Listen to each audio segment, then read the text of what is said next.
पहले इसको इससे किया, इसको इससे मल्टीप्लाई, इसको इससे मल्टीप्लाई और फिर प्लस करना होता है। ऐसे इसको इससे करो, ज़ीरो को ज़ीरो, ज़ीरो को वन से ज़ीरो आएगा मल्टीप्लाई करके, वन को जीरो से करोगे जीरो आएगा मल्टीप्लाई करके, ऐड करोगे तब भी जीरो आएगा। सेम ऐसे अब इसके लिए करो, इस वाले को इससे, इस रॉ को इस कॉलम से, वन को जीरो से मल्टीप्लाई करो जीरो आया, जीरो को वन से किया तो वो भी जीरो आया, और दोनों को ऐड किया तब भी जीरो आया। सेम ऐसे अब इसको इससे मल्टीप्लाई करते हैं, वन को वन से मल्टीप्लाई करो वन आया, वन को वन से मल्टीप्लाई करके वन आया, एंड ज़ीरो को जीरो से मल्टीप्लाई किया जीरो आया, दोनों को ऐड किया तो वन आया, है ना। तो ये मेरा ए स्क्वायर आ गया था। अब ए और ए स्क्वायर को ऐड भी करना था, तो ए आपका ये है और ए स्क्वायर ये है, तो ए और ए स्क्वायर ऐड करने का मतलब इस एलिमेंट को इससे ऐड कर दो, तो जीरो और वन को ऐड करके वन आया, फिर वन और जीरो को ऐड किया वन आया, वन को जीरो से ऐड किया वन आया, जीरो को वन से ऐड किया वन आया, यानी ये आंसर है। आंसर ऑप्शन सी है। तो किस किस बच्चे का ये आंसर है? बिल्कुल ठीक है, ठीक है। तो ऑप्शन सी इसका करेक्ट आंसर है, 1111। ठीक है, नेक्स्ट क्वेश्चन देखते हैं। सेकंड क्वेश्चन, डोमेन निकालना है F x cos invert 2x का।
नेक्स्ट क्वेश्चन देखिए second, the domain of function cos inverse 2x। तो डोमेन इस फंक्शन का निकालना है।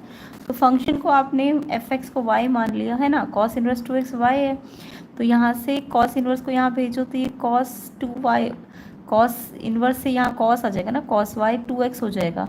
अब आपको कॉस y का डोमेन पता है ना क्या होता है, कॉस y का डोमेन क्या होता है, कॉस y ट्रिग्नोमेट्रिक फंक्शन है ना, इनवर्स थोड़ी ना है। इसका डोमेन क्या हो, कॉस वाई का जो आंसर आता है रेंज का वो क्या आता है, -1 से 1 है ना।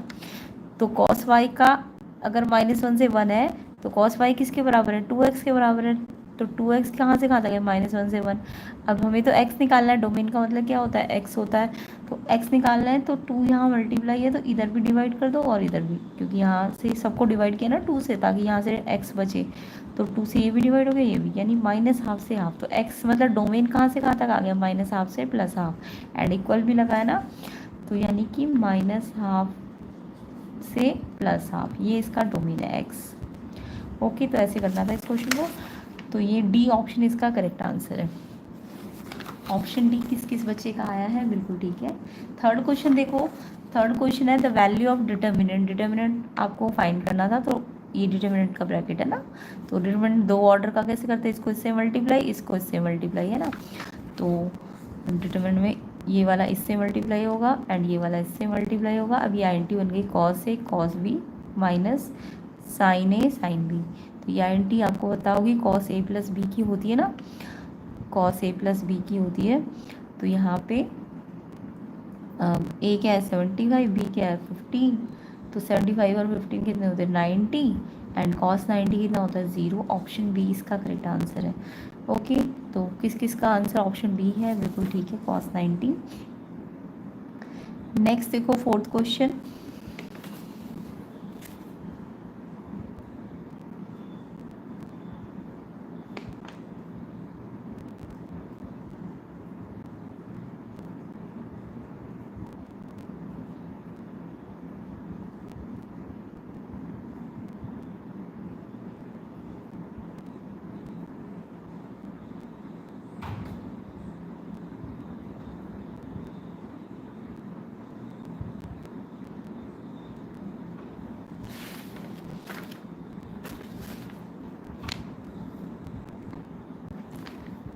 Square equals to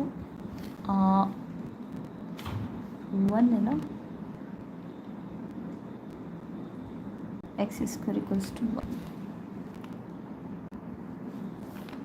non singular matrix x square equal to 1 नहीं होना चाहिए, आई होना चाहिए, क्योंकि मैट्रिक्स है ना ये। तो x square equals to I होगा। एक्स इनवर्स निकालना है।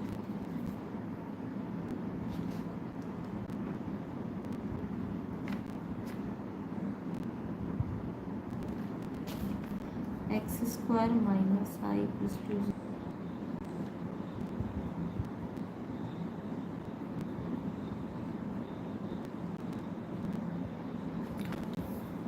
X determinant not equal to 0।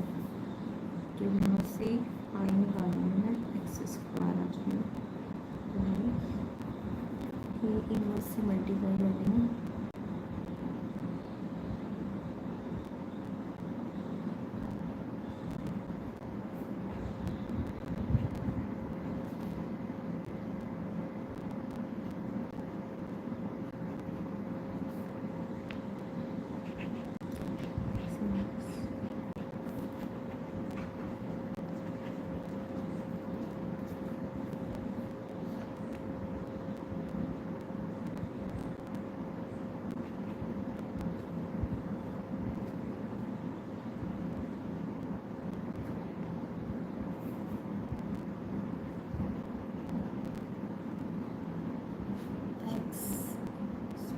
आई के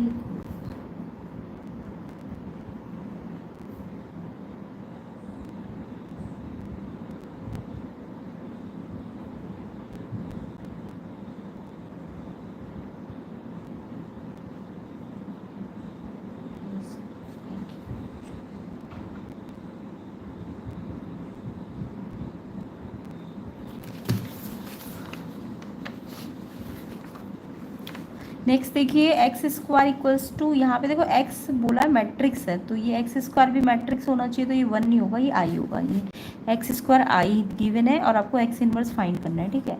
तो यहाँ पे एक्स स्क्वायर आई है अगर, तो जब भी ऐसा हो कि आई वैसे तो ऑलरेडी सेपरेट ही है, अगर यहाँ पे कुछ और x square minus x something I होता तब भी आप इसको इस तरीके से करते हो ना कि आई को सेपरेट कर लेते हो, ऑलरेडी सेपरेट है इस क्वेश्चन में।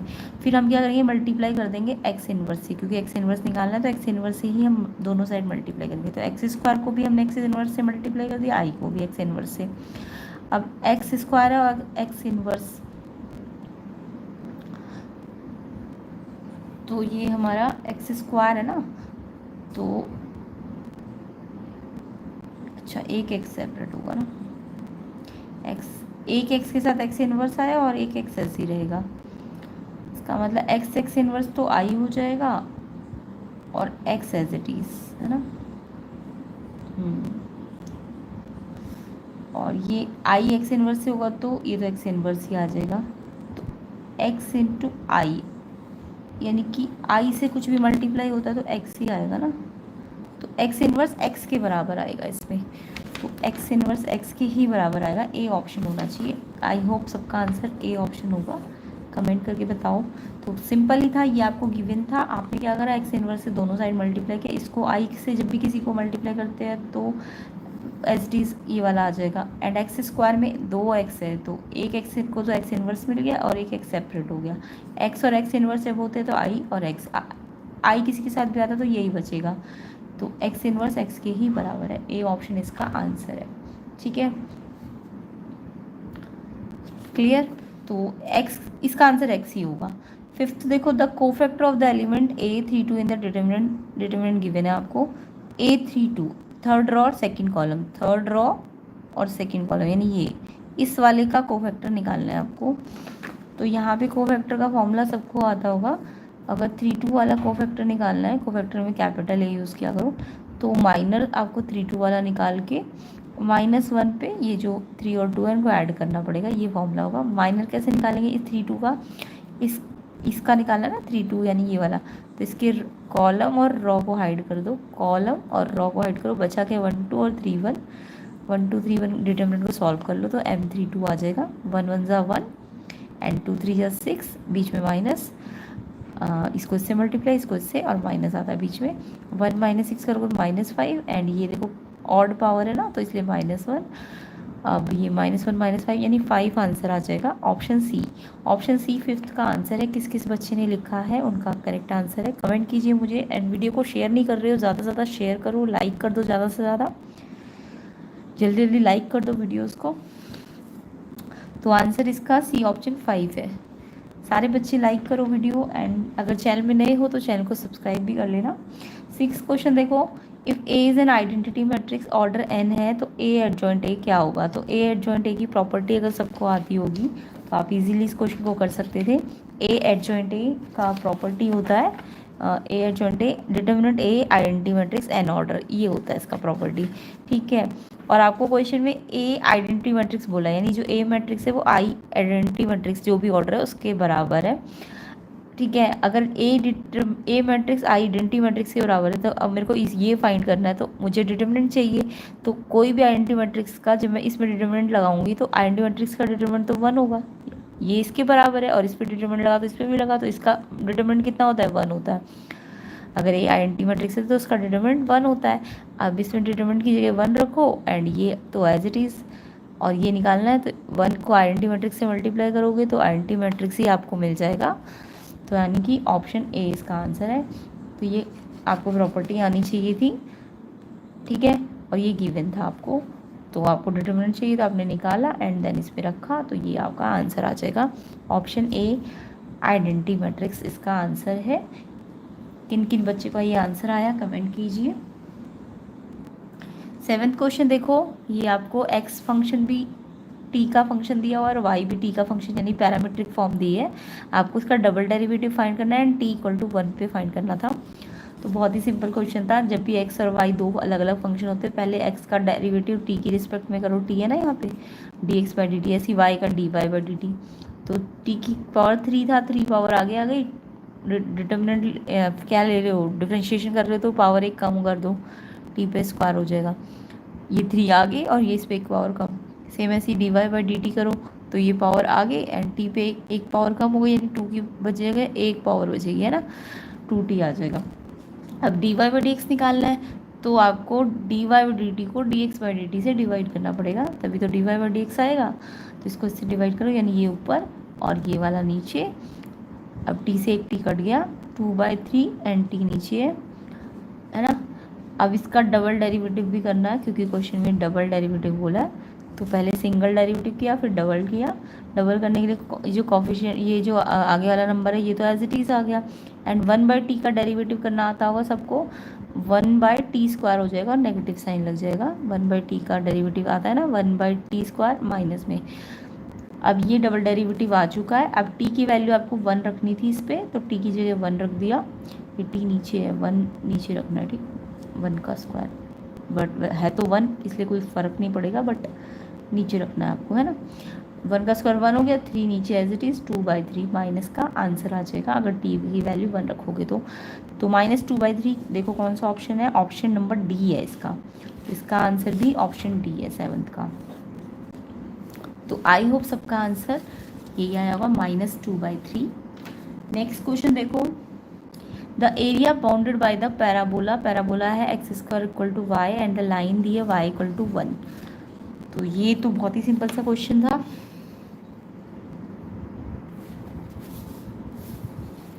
तो यहाँ पे मेरे पास पैराबोला कौन सा वाला है, x² = y वाला, तो ये वाला पैराबोला ऐसा होता है ना, ये x² = y वाला ऐसा होता है। अगर y² = x होता है तो ऐसे बनाना चाहिए, y² = x वाला, ठीक है। ये x² = y वाला है तो ऐसे बन गया। और का क्या है, y = 1, y = 1 का मतलब y एक्सिस को 1 से काट के ले जाओ, y = 1 का मतलब y एक्सिस जो है ना वो 1 जहाँ पे होगा वहाँ से कट के जाएगा, ये y = 1 की लाइन है। अब आपको बोला है कि इससे जो भी एरिया बाउंडेड हुआ, अब कोई इन्होंने स्पेशल कोई क्वाड्रेंट नहीं बोला, तो यानी एरिया बाउंडेड दोनों ने क्या किया, ये वाला और ये वाला, तो जितना यहाँ की साइड उतना ही यहाँ की साइड भी है, तो इसलिए हमने डबल ले लिया। हम सिर्फ इधर वाले का सॉल्व कर रहे हैं तो इधर वाले का भी सेम ही आएगा, तो इसलिए हमने डबल लिख दिया है। अच्छा, क्योंकि हम वाई एक्सिस पे निकाल रहे हैं, है ना, तो हम डी वाई के रिस्पेक्ट में करेंगे तो एक्स डी वाई लेना पड़ेगा, ठीक है। जब एक्स एक्सिस के रिस्पेक्ट में निकालते हैं तो वाई डी एक्स लेते हैं, याद रखना, और जब वाई एक्सिस के रिस्पेक्ट में निकाल रहे हैं तो डी वाई ले रहे हैं तो यहाँ एक्स लेना पड़ेगा। अब एक्स को हमें यहाँ से निकालना पड़ेगा, ये तो x² = y, तो x क्या निकलेगा, यहाँ से स्क्वायर हटेगा तो इस पर रूट लग जाएगा, तो x की जगह क्या आ जाएगा, √y एंड ये dy। अब देखो ये y एक्सिस पे 0 से कहाँ तक है, 1 तक है, और इधर का लिया जितना उधर का इतना है तो इसे डबल कर दिया है, तो लिमिट क्या है 0 से 1। अब √y का करना आता है, y पे कितनी पावर है, रूट का मतलब आधी पावर है, तो इंटीग्रेशन करोगे तो 1 ऐड कर दो, तो सेम नीचे भी इतना ही आएगा, 1/2 + 1 3/2 होता है, नीचे भी 3/2 आएगा एंड लिमिट लग जाएगी 0 से 1 एंड ये 2। अब ये 3/2 रेसिप्रोकल हो जाएगा ना, डिवाइड हो रहा है तो नीचे ऊपर आएगा, यानी ये नीचे डिवाइड है तो रेसिप्रोकल हो गया, 3/2 का 2/3 एंड ये as it is. Limit put करो, पहले y की जगह 1 रखो तो 1 पे कोई भी पावर है 1 आएगा, फिर माइनस, फिर y की जगह 0 रखो, 0 पे कोई भी पावर हो 0 आएगा, पहले अपर लिमिट रखो फिर माइनस, फिर इस पर लोअर लिमिट रखो y की जगह। अब ये 4/3 और 1 तो 1 से मल्टीप्लाई होगा तो 4/3 स्क्वायर यूनिट इसका आंसर है, option C. Option C 4/3 square unit किस किस बच्चे ने लिखा है, बिल्कुल करेक्ट आंसर है। अदर सेट्स के सोल्यूशन भी हो रखे हैं, चेक कर लेना, प्लेलिस्ट बनी हुई है, लिंक डिस्क्रिप्शन में होगा, आप चेक कर लेना इसका। एंड वीडियो को लाइक कर दो ज़्यादा से ज़्यादा बच्चे। नेक्स्ट क्वेश्चन देखो, 9th क्वेश्चन, if the rate of change of volume of sphere twice है rate of change of radius, surface area निकालना था। तो यहाँ पे वॉल्यूम ऑफ स्फीयर का फॉर्मूला लगाना है आपको एंड कंडीशन गिवन है, कंडीशन दी हुई है कि जो रेट चेंज इन वॉल्यूम है, यानी रेट चेंज मतलब dt के रिस्पेक्ट में, है ना, तो वॉल्यूम का रेट चेंज मतलब dv/dt, और रेडियस का रेट चेंज मतलब जब भी रेट चेंज बोले तो टाइम के रिस्पेक्ट में dr/dt, और ये जो है इसका डबल है, ठीक है, ट्वाइस मतलब डबल है, तो ये आपको गिवन है। अब वॉल्यूम का फॉर्मूला लो स्फीयर का 4/3 πr³। अब वॉल्यूम v होता है तो v का dv/dt करो टाइम के रिस्पेक्ट में, तो 4/3 तो नंबर है एज इट इज़, आर की जो पावर है वो आगे आ गई, एक पावर कम हो जाती है, ये भी कांस्टेंट है पाई, तो ये भी एज इट इज़। अब क्योंकि आर की पावर तो कम कर दी, बट आर की रिस्पेक्ट में थोड़ा ना करना था आपको, तो टाइम की रिस्पेक्ट में करना था, तो आर का फिर से डेरिवेटिव लेना पड़ेगा, dr/dt। अब आप dv/dt की जगह क्या पुट कर सकते हो, ये आपको गिवन था 2 dr/dt, है ना, इसकी जगह रख देना था, तो ये इससे कट जाएगा। एंड ये देखो, ये 3 से 3 कट गया, तो ये 4πr² किसका फॉर्मूला है, सरफेस एरिया का ही तो फॉर्मूला है स्फेयर का, तो ये सरफेस एरिया ऑफ स्फेयर है, ये कितना आ गया 2 आ गया, तो 2 स्क्वायर यूनिट, ऑप्शन बी इसका करेक्ट आंसर है। सब बच्चों का ये आया कि नहीं आया, 2 स्क्वायर यूनिट, ऑप्शन बी इसका आंसर है 2 स्क्वायर यूनिट। नेक्स्ट क्वेश्चन देखो 10th, इंटीग्रेशन करना था 3 cos √x upon √x dx का, तो यहाँ पे इंटीग्रेशन में कॉस के साथ एंगल क्या है, √x है ना, तो उसको सब्स्टिट्यूशन दे दो, t दे दो,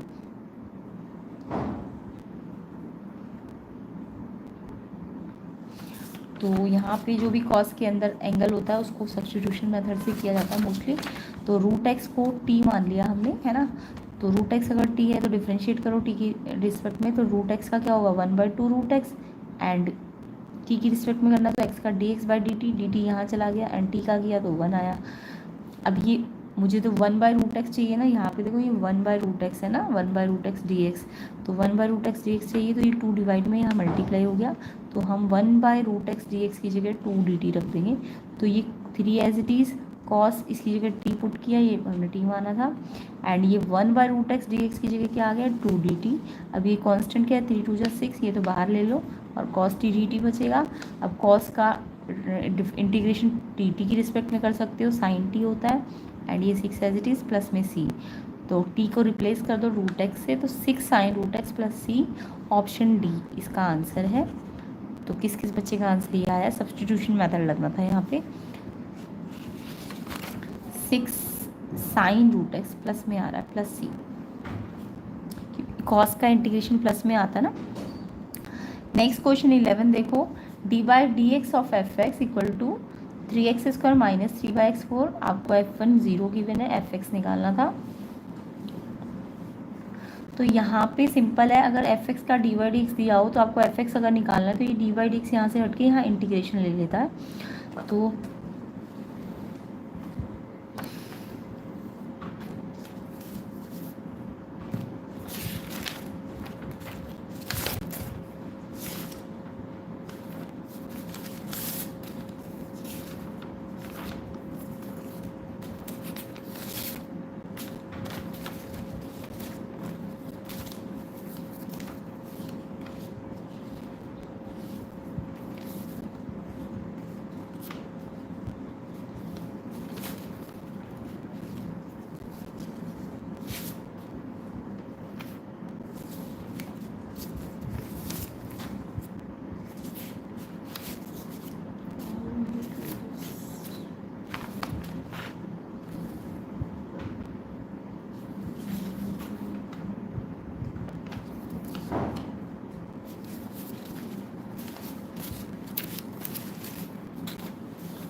सारे क्वेश्चन समझ आ गए ना।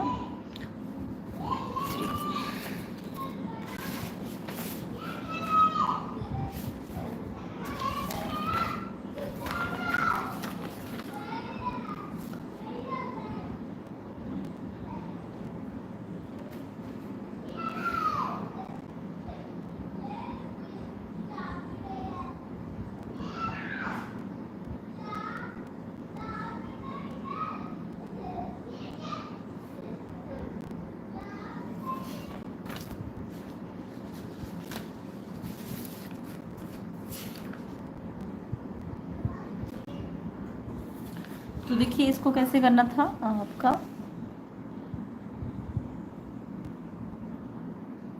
फंक्शन निकालना है। अगर आपको यहाँ से डी बाई डी एक्स हटेगा तो यहाँ इंटीग्रेशन लग जाता है, ये सबको पता है इंटीग्रेशन करना आता है। पहले 3x² का करना है, 3 एज इट इज़, एक्स पे एक पावर बढ़ाओ 3 एंड नीचे भी 3 आ जाएगी। ये 3 एज इट इज़, एक्स पे और 4 ऊपर आएगी तो -4 हो जाएगी और इसमें पावर 1 बढ़ेगी, यहाँ भी नीचे सेम आ जाएगा। ये इंटीग्रेशन आई होप सबको आता होगा, ठीक है।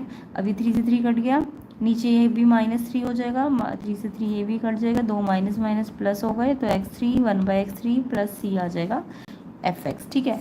अब मेरे को वैसे तो यहाँ से देख के ही पता लगे कि या तो c है या d है आंसर, है ना। बस c की वैल्यू फाइंड करनी पड़ेगी, तो fx की जगह f1 ले लो। तो f1 अगर लोगे आप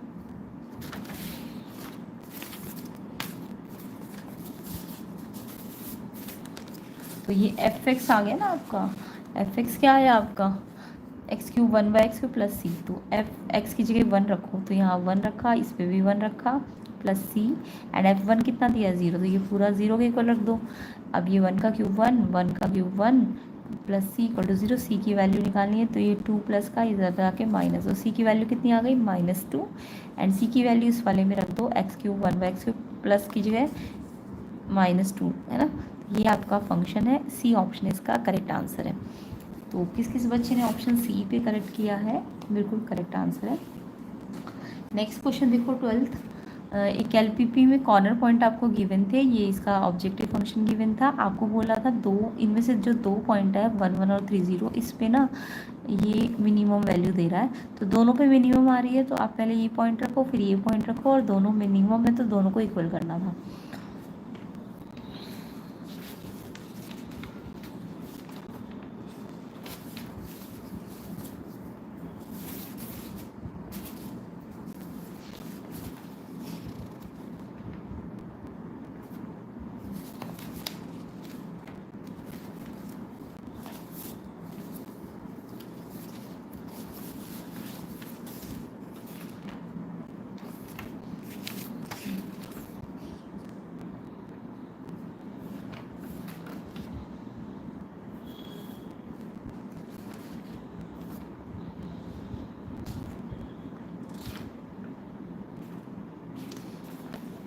तो देखो इसमें हमने पहले ये 3 0 पे भी मिनिमम है और 1 1 पे भी, तो 3 0 पे पहले मैंने इस पे रखा x3 और y 0, ये x y होते हैं ना, इसमें रख दो x की जगह 3 a as it is, y की जगह 0 b एज इट इज़, तो ये 3a और ये तो 0 बन गया ना, 0 से मल्टीप्लाई करोगे 0 हो गया, तो 3a आ गया इसका आंसर। सेम ऐसे ही दूसरा मिनिमम क्या है 1 1, तो 1 1 रखो, x और y 1 1 है तो इसमें रख दो x की जगह 1, y की जगह भी 1, a आ जाएगा, b 1 से मल्टीप्लाई b आ जाएगा, यानी ये a प्लस बी, ये भी मिनिमम ये भी मिनिमम, तो ये दोनों आपस में इक्वल कर दो, है ना। अब यहाँ से a प्लस है तो यहाँ जाके माइनस हो जाएगा, तो 3a माइनस a 2a बचेगा। अब आपको तो सारे a के फॉर्म में दिए है ना, तो a निकाल लो, यहाँ से a यहीं रहेगा, ये 2 मल्टीप्लाई से डिवाइड में, यानी a b का हाफ है, तो ये आपका ऑप्शन बी वाला ऑप्शन करेक्ट है, a b का हाफ, बी ऑप्शन इसका सही है। तो आई होप सबका आंसर यही आया होगा, कमेंट करके बताना कि हमारा आंसर ये आया है। उसके बाद नेक्स्ट था मैक्सिमम वैल्यू ऑफ z, आपको बोली थी कांस्टेंट गिवन थे ये और ये, तो यहाँ पे आप ग्राफ बना सकते थे इन कांस्टेंट्स का, क्वेश्चन 13 पे। तो यहाँ पे x + y ≤ 1 है, तो x 0 रखोगे तो y 1 आ गया, y 0 रखोगे तो x 1 आ जाएगा, है ना। इसका मैंने 0 1 और 1 0, यानी एक पॉइंट यहाँ है एक यहाँ है, इसका ग्राफ बन जाएगा। अब ये आप देखो 0 + 0 < 1 है, येस ट्रू है, तो 0 0 ऑरिजिन की तरफ शेडिंग चली जाएगी।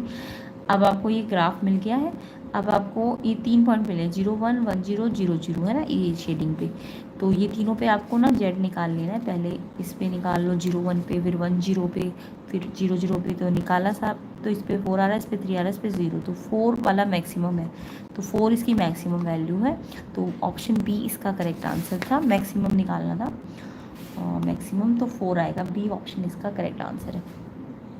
नेक्स्ट बोला था general solution of this differential equation, तो डिफरेंशियल इक्वेशन को पहले थोड़ा सिंप्लीफाई करना है आपको।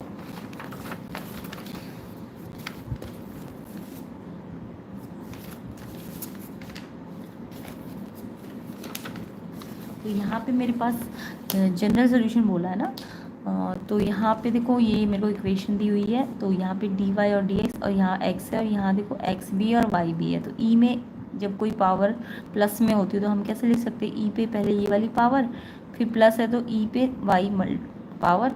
ये आपको एक्सपोनेंट के रूल पता होंगे, x पे अगर 2 पावर है और बीच में प्लस का साइन है तो पहले x पे m पावर फिर x पे n पावर। अब क्योंकि प्लस है तो ये मल्टीप्लाई में आता, अगर माइनस होता तो ये xn नीचे डिवाइड में आ जाता है ना, तो ये एक्सपोनेंट के रूल है। तो ई एक्स स्क्वायर और ई पे वाई पावर भी है और प्लस है तो इसलिए ये मल्टीप्लाई में आ गया। अब इसके सेपरेबल कर दो, डी वाई है तो वाई वाले टर्म यहाँ ले आओ, डी एक्स वाला यहाँ भेज दो, तो डी वाई तो ऊपर ही रहेगा, ये ई वाई यहाँ आ जाएगा और डी एक्स यहाँ आ जाएगा, है ना। तो ये आ चुका था हमारा। तो आप सेपरेबल फॉर्म कैसे करोगे, डी वाई तो ऊपर ही रहेगा, ये ई वाई यहाँ मल्टीप्लाई है, यहाँ डिवाइड में आ गया। सेम ऐसे ये यहीं रहेंगे, ये डी एक्स यहाँ डिवाइड में, यहाँ मल्टीप्लाई में आ गया। ओके, यानी डी वाई और डी एक्स को हमें ऊपर ही रखना होता है। अब इन दोनों साइड पे इंटीग्रेशन लगा दो। ये क्या है, 1/EY, तो EY को अगर ऊपर लाना है तो ये y पावर प्लस की जगह माइनस में हो जाएगी। अगर ये नीचे ये एक्सपोनेंट ऊपर आता है तो पावर चेंज हो जाती है ना, नेक्स्ट साइन चेंज हो जाता है। ये dy ये एज इट इज़। अब आपको दिख रहा है e के ऊपर एक्स स्क्वायर है तो एक्स स्क्वायर को आपने t मान लिया, तो इससे क्या होगा, डिफ्रेंशिएट करोगे तो 2x dx किसके बराबर आ जाएगा, dt के। तो ये e एक्स स्क्वायर की जगह t आ गया, et, एंड ये 2x dx क्या बन गया, dt। et dt का इंटीग्रेशन करो dt के रिस्पेक्ट में, तो e का तो इंटीग्रेशन e आता है, यानी et ही आ जाएगा, एंड साथ में c। अब et की जगह एक्स स्क्वायर पुट कर दिया प्लस c, ey का ey ही आएगा, जो भी है वो ही आएगा, बस माइनस है तो इसका नीचे माइनस, जो भी इस y का कोफिशिएंट होता है वो नीचे आ जाता है ना। अब c चाहे आप यहाँ दे सकते थे, बट यहाँ भी दे सकते थे, तो कहीं भी दे सकते थे। तो मेरा जो ऑप्शन मैच कर रहा था वो c यहाँ की बजाय यहाँ वाला कर रहा है, ठीक है। तो इसलिए हमने c यहाँ ना देख के यहाँ पे दे दिया, ठीक है। अब ये देखो माइनस, ये इसका माइनस नहीं हटा सकते, ये तो एज इट इज़ लगा रहेगा, बट ये जो e माइनस वाई है, तो अगर मैं इसको माइनस हटाना चाहती हूँ तो मैं इसको नीचे ले आऊँगी तो ये प्लस में आ जाएगी पावर, है ना, एंड ये ई एक्स स्क्वायर। अब आपको ऑप्शन से मैच करना है तो c जो है इसको यहीं रहने दो, इसको वहाँ भेज दो, तो ये माइनस है तो यहाँ आके प्लस हो जाएगा। अब ये ई वाई को वापस ऊपर ही ले जाओ, तो ये वाला ऑप्शन ना ऑप्शन बी से मैच कर रहा है, तो ऑप्शन बी इसका आंसर है।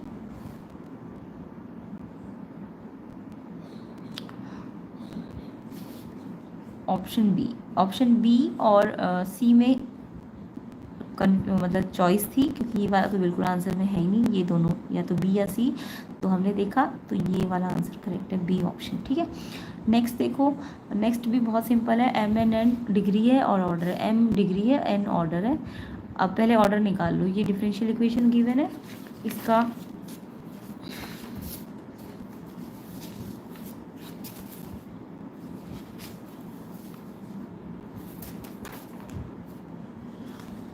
अगर ऑर्डर होता है तो ऑर्डर का मतलब ये देखो सिंगल डेरिवेटिव है, ये डी वाई बाई डी यानी सिंगल डेरिवेटिव, ये डबल डेरिवेटिव है। तो ऑर्डर जो होता है ना हाईएस्ट डेरिवेटिव होता है, हाईएस्ट ऑर्डर डेरिवेटिव।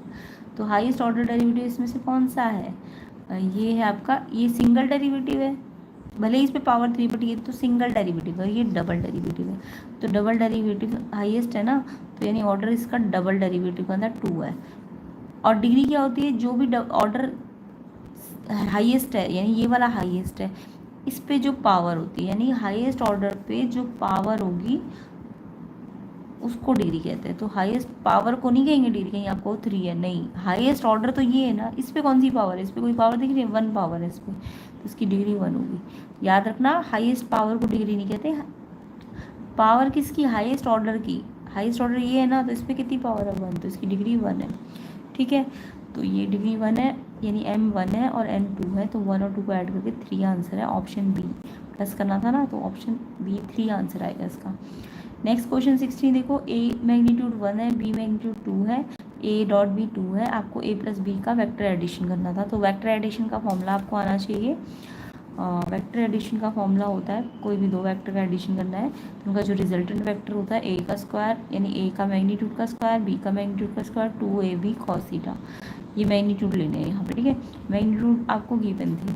अच्छा एक चीज़ और, आपको कॉस थीटा नहीं दिया हुआ है यहाँ पे। कॉस थीटा आप डॉट वाले से निकाल सकते हो। ए डॉट बी 2 है, तो ए डॉट बी 2 है, तो ए डॉट बी का फॉर्मूला खोल लो। ए का मैग्नीट्यूड, बी का मैग्नीट्यूड, कॉस थीटा, एंड ये 2 है। इसकी वैल्यू कितनी है 1, और इसकी कितनी है 2।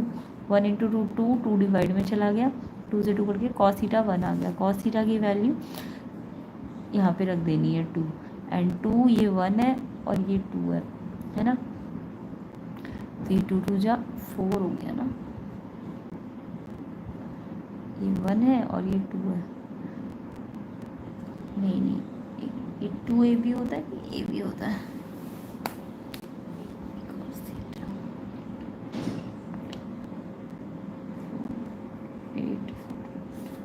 13 नहीं, ये यहाँ ए बी कॉस थीटा होता है।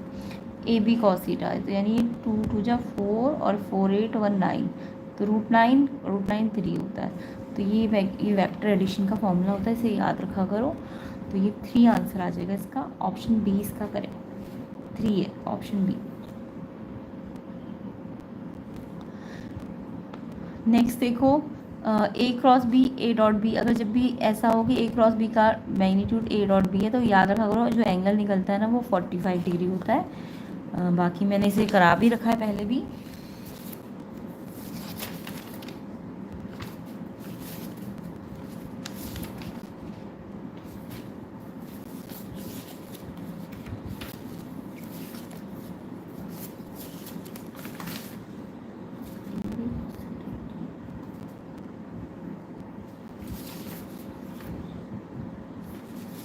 ऐसे करना होता है। ए क्रॉस बी का फॉर्मूला खोल दो, A magnitude B magnitude sine theta, and A dot B का करोगे तो ए बी कॉस थीटा।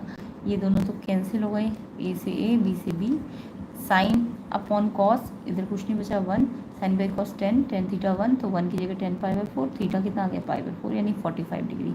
तो याद भी रखना इसको कि जब ये इसकी करो क्रॉस और डॉट तो एंगल 45 पे होता है। तो 45 डिग्री सी ऑप्शन इसका आंसर होता है।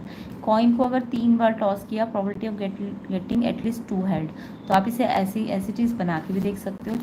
एक कॉइन को हमने 3 बार उछाला तो आउटकम्स क्या बनेंगे, 3 हेड या 2 हेड टेल हेड या head tail tail tail tail tail tail tail head tail head tail tail head head. बाकी आप चाहो तो इससे जो आपके मेथड है 12th में उससे भी कर सकते हो, बट ईजी क्वेश्चन था तो ऐसे ही कर सकते थे। तो एटलीस्ट 2 हेड का मतलब एटलीस्ट 2 हेड है ना, तो 2 भी हो सकते हैं 3 भी हो सकते हैं, क्योंकि 3 बार उछाला है ना, अगर 2 भी हो सकते हैं 3 भी हो सकते हैं एटलीस्ट, है ना। तो 2 वाले भी ले लो, एक ये और एक ये और एक ये, और 3 वाला भी ले लो, तो 4 हो गए ऐसे, और टोटल कितने थे 8, तो हाफ है इसका आंसर। ठीक है, अगर एग्जैक्ट 2 हेड बोलते तो 3 आता ना, 3/8, तब 3/8 होता है। अगर एग्जैक्ट 2 हेड बोलते तो 3/8, बट एटलीस्ट बोला इसलिए 1/2 है इसका आंसर।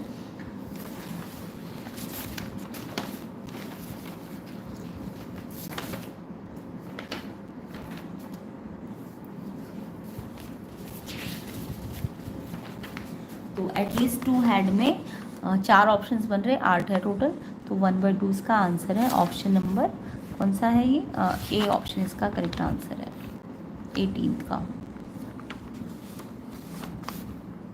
नेक्स्ट क्वेश्चन देखो, नेक्स्ट है question 19। f(x) is 1 function and f(x) 1 codomain range. ये f(x) दिया है x3, तो x3 दिया है ना, तो यहाँ पे आपको पता है कि 1 कब होता है, जब अगर मैं f(x1) को f(x2) के इक्वल रखती हूँ, ये मैंने लेट किया, तो मेरा अगर x1 x2 के इक्वल आ गया तो 1 1 है, यानी इंजेक्टिव है ना। तो f(x1) का मतलब x1 का क्यूब एंड f(x2) का मतलब x2 का क्यूब। अब ये क्यूब से क्यूब हट गया, तो x1 किसके बराबर आ गया, x2 के, है ना। या फिर इसकी आप आइडेंटिटी भी लगा सकते थे।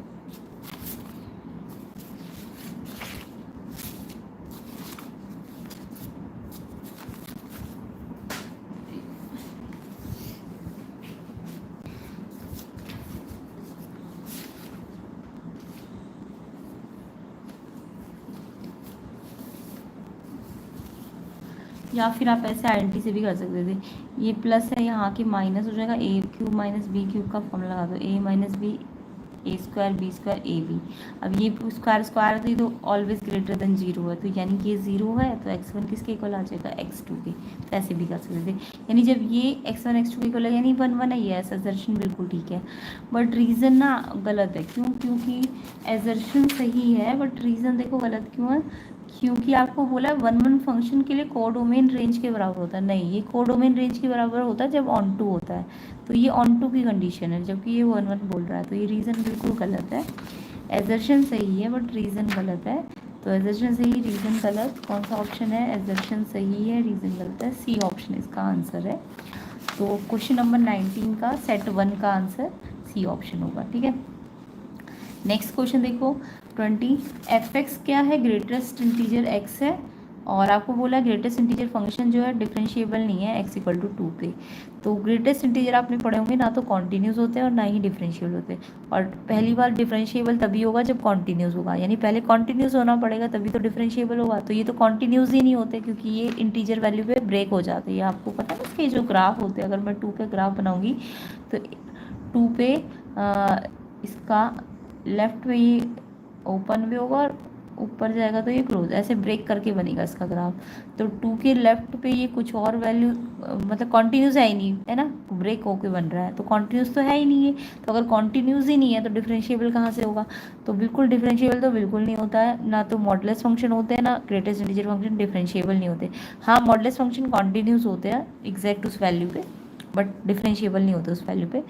बट ये ना तो कॉन्टिन्यूस होता है ग्रेटेस्ट इंटीजर और ना ही डिफरेंशिएबल, तो डिफरेंशिएबल नहीं है, बिल्कुल ठीक बोला है इन्होंने। तो एजर्शन बिल्कुल ठीक है। और क्यों नहीं है डिफरेंशिएबल, क्योंकि ये कॉन्टिन्यूस ही नहीं है, ब्रेक हो रहा है बार बार। तो यस, ये रीज़न भी बिल्कुल ठीक है। ग्रेटेस्ट इंटीजर फंक्शन जो होते हैं कॉन्टिन्यूस भी नहीं होते हैं एनी इंटीग्रल वैल्यू 1 2 3 -1 -2, इन पे ना ये कभी भी कॉन्टिन्यूस नहीं होते, ब्रेक हो जा रहे हैं ना, ये मैंने बताया ना, ये ब्रेक हो जा रहे थे, कॉन्टिन्यूस नहीं है, और कॉन्टिन्यूस नहीं है तो पक्का डिफरेंशिएबल तो बिल्कुल ही नहीं है। अगर कॉन्टिन्यूस ही नहीं है तो डिफरेंशिएबल कहाँ से होंगे। तो रीज़न एक्चुअल में सही भी है और एक्सप्लेन भी कर रहा है क्यों नहीं है ये डिफरेंशिएबल, क्योंकि ये कॉन्टिन्यूस ही नहीं है, तो यानी एक्सप्लेनेशन भी दे रहा है, तो इसलिए ए ऑप्शन है। यानी एजर्शन रीज़न करेक्ट भी है और रीज़न एक्सप्लेनेशन भी दे रहा है, इसलिए ए ऑप्शन इसका आंसर है। आई होप सबको समझ भी आ गया होगा। एंड नेक्स्ट ईयर वाले बच्चों के लिए इंपॉर्टेंट क्वेश्चन पेपर है, इसलिए इसे अच्छी तरह से प्रैक्टिस भी कर लेना। एंड जिनके एग्जाम हो गए कमेंट कीजिए कैसा गया एग्ज़ाम। तो सेक्शन बी को भी 2 मिनट में डिस्कस कर लेते हैं।